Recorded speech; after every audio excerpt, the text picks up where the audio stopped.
5 times Clint stayed in the vents, and 1 time he didn't. By PolynomialPandemic. Read by My Lost and Found. Summary. Exactly what it sounds like. Featuring Steve-Motherhen-Rogers, Fruit Loops, our boy Peter Parker, and everyone's favorite snarky archer, among others. Angst, crack, and some fluff. This fic is about 5,000 words and 6 chapters. This podfic was recorded for Voiceteam 2025 for the challenge In Their Shoes. As always, link to the fic is in the description. And on with the story. Chapter 1.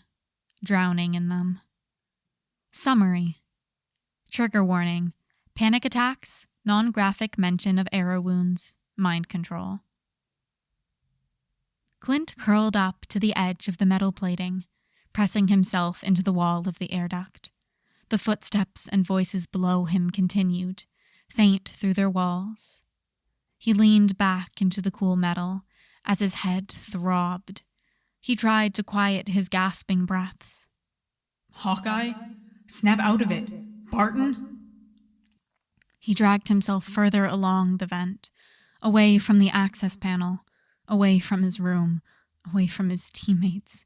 Oh God, just stay away. Clint, you okay? Back with us? It would be okay. The strained smile, the excusing himself to his room, the empty quip. They wouldn't have noticed, right? They were all too busy cleaning up the mess. The mess he made. Fuck. They couldn't find him here. He didn't have to be the cool Hawkeye. He could fall apart. It didn't matter about him. He was shit. They were far enough away. I can't hurt them here. I can't hurt them again. Mind control technology. His breathing was out of control. Erratic and too fast, and he couldn't breathe, couldn't think. He pulled his hearing aids out with shaky hands and slowly slid sideways on the wall he was leaning on until his face was on the floor. He barely registered it. His head was a turmoil of memories and thoughts.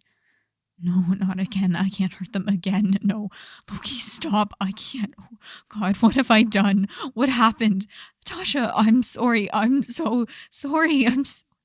He gasped for air and wheezed instead, body shaking on the metal plating, and he couldn't move, breathe, control his own actions. He was back there again. Hawkeye, on your 6. Take a look at this fucking costume. Who is this guy anyway? Another goddamn wizard. Are you shitting me? Language. Oh, grow up. Chatter. Stark. More magic incoming. Thanks, got it. No other hostiles detected. Good, no need to go code green this time. Clint, watch out! Orange energy. And then the arrow in his hand, on his bow, arching through the air until it hit Tony, bouncing off the armor. Detonation denting his knee plates. Legolas, what the fuck? Arrow towards Cap, hitting his shield and sliding off. Guys, Hawkeye's compromised. Some mind control shit. Can you? Falcon. Sam dodged behind a building, arrow whistling past his head. How'd he hit Clint? Arrow. Miss. Maybe if we take out the wizard? Arrow. Explosion. Almost there. Hang on. Arrow. Nat? The arrow arced from his bow, and he watched in slow motion as it shot towards Natasha. Nat. Oh God. No. Nat. Not again. Fuck. It embedded itself in her leg, and she startled, noticing the fletching. His fletching, and winced as she pulled it out, and kept fighting. But she's Natasha. She could fight with her legs, arms, and back broken. Oh God, what had he done? He knocked another arrow. The sorcerer went down, and Clint's actions came rushing back, It looped again, getting more clouded. Time jumped around, and sometimes he was shooting at Steve, and sometimes he hit Tony and Sam and saw them fall out of the sky. Sometimes Wanda was impaled on an arrow, sinking to the ground. Sometimes Nat, unstoppable Nat, looked at him from the pavement with unseeing eyes in a pool of blood, and it was his fault. Everything. And then Cap was going down again, and thud. Thud. Thud. Clint pulled himself out of the flashback with some effort, and could see the inside of the ducting again, and feel the pounding on the wall next to the vent he was in. He slid into a more upright position, and stuck one of his hearing aids back in. Clint? Friday said you were in here? Clint, what are you? Shit. He steadied his breathing a bit, and wiped at the trails of water on his cheeks, even though Steve couldn't see him. Yeah, Cap. I'm in here. Is Nat okay? Nat, oh God. Natasha, I'm so sorry. I didn't. He pushed the memory back. Yeah, just getting the arrowhead out. Do you need to go to medical? Nope. I stayed out of the way. Want someone to check on the effects of the spell? Clint's breath caught at the word spell, but he kept the casual voice going as well as he could while he fell apart. No, I'm good, Cap. Just avoiding lectures about recklessness. All right. Are you sure you're okay? I know you don't like mind control. Clint let out a humorless laugh. Just a huff of air, really. I'm fine up here. See better from a distance, remember? Okay. See you at dinner. See you. Clint barely contained the tremor in his voice.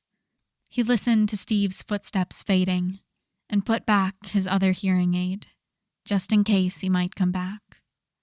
Now that Cap was gone, he slumped back over onto his side and closed his eyes. One good thing about the soldier bothering him, he supposed, was that he didn't seem prone to another flashback or attack at the moment. He still felt a bit of the panicked, shaky buzz in his head that warned of another episode, but it was faded quite a bit. Thanks, Capsicle. He was still shattered, still shaken, still scared to the core at the renewal of one of his worst fears.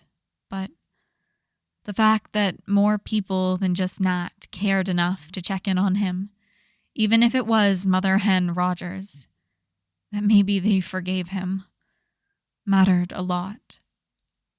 Next move, checking in on Tasha, of course.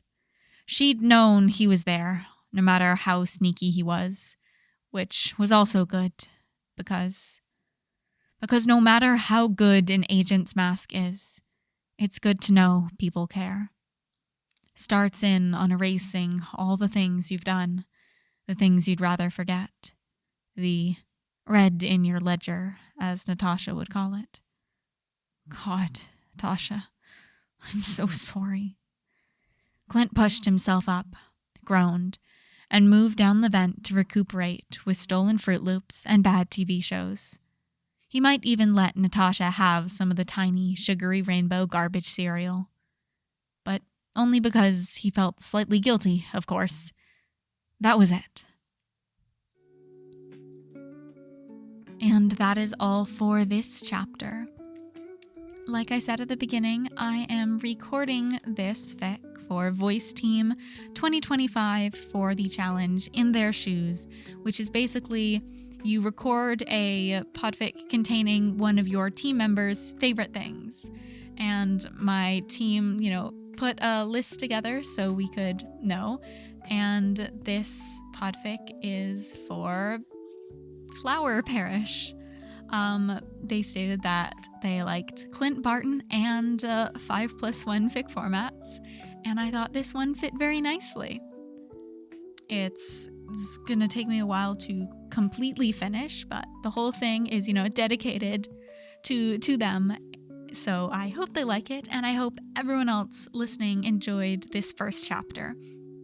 So anyway, that is it for this chapter. As always, link to the fic is in the description. Go leave a kudos, go leave a comment on the first chapter. If you guys enjoyed, I am sure the author appreciates it. And that is all for now. I will see you guys next time.